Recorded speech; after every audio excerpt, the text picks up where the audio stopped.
muno mwe musinga bana temuduka mutawulumuka bana ndiwo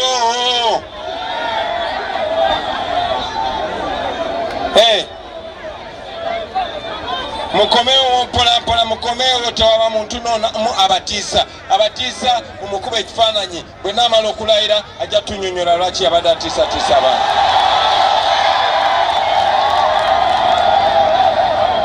Katukomeo olw'ensonga y'obudde sijja kumala budde ku masomero nga manyi nga nammwe bwe mugamanyi, sijja kumala budde ku nguudo zimanyi nga nammwe bwe muzimanyi, sigenda kumala budde ku malwaliro na byanzijanjaba mbimanyi nga nammwe bwe mubimanyi. Kyensobola okubagamba nti bigenda kukyuka, ate bigenda kukyuka nga tumaze okutwala obuyinza. People power, our power. Kati njagala mumpulirize bulungi nnyo, nammwe abali eyo njagala mumpulirize bulungi nnyo. Ani acyankalanya abo abantu? Tokyankalanya abantu bonna.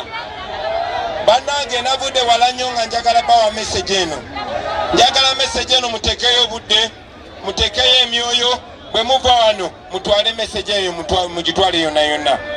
Bannange ebyo byonna bye mbagamba tuze tubibagamba, mwena mubyagala, muzadde n'abaana abalina ne pulaani ez'amaanyi, abaana abava wano mu Busoga wano betutuula nabo ne twogera. Owekalamoja najja n'akabenda kuye, bano bamuwanguzi, bano bakaluya, bano baswengere, bano ba aga ne mutuula nabo ne bakabenda ku eri e Busoga, ab'e Buganda ne bakabenda buli wamu. So the crying is over. Ekitulese wano si babuulira bya kukaaba, tubadde tukaaba ebbanga ddene era tusobola okukaaba emyaka emirala 40, naye wano tulese solution yeriwa. Solution bagita protest vote. Lwaki protest vote? Lwaki protest vote?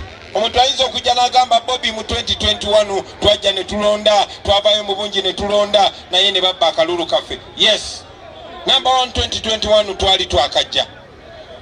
Number 2 2021 batukana okutuuka yonna yonna, buli wamu batukuba tiyakasi, abantu babakwata nga beekwasa covid. Kati tewali covid, tewali covid.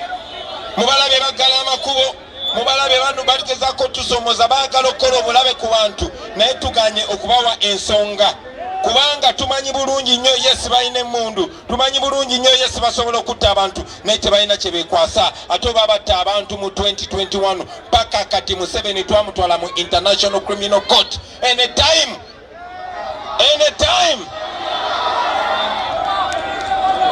So njagala mugende mu kulonda kuno nga muli confident nti buli kimu kyonna kiri kusaidia ffe, buli kimu kyonna kiri kusaidia ffe.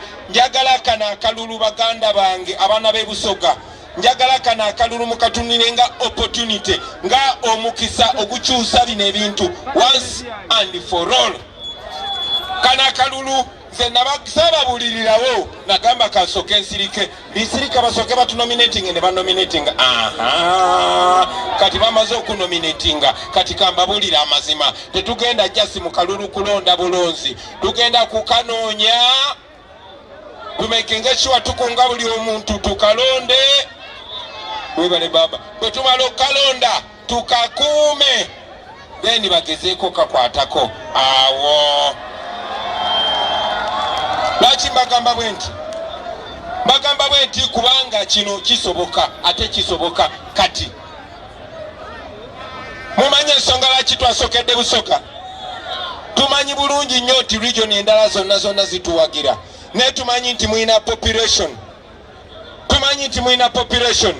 Kati kambabulireko tuna support everywhere, naye mu abaana b'e Busoga kambabulireko ekyama just mwemweka ne mwegatta ne bali abayaye b'e Buganda bannaye musobola okukyusa ebintu.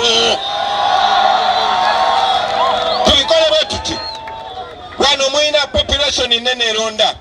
Mbasaba temugwamu maanyi, temukkiriza muntu yena kumala bantu manyi gaffe nti asigenda kulonda era bigenda kubeera ng'ebyaluli. Mbasaba tewali muntu gwe basibanga agenze kulonda, tewali gwe bakubanga agenze kulonda, kabeere mukadde, kabeere muto, kabeere mwana, kasitanga aweza emyaka 18. Mbasaba mukunga abantu tuveeyo massively. abaana b'e Busoga muveeyo mu bungi, mmwe musobola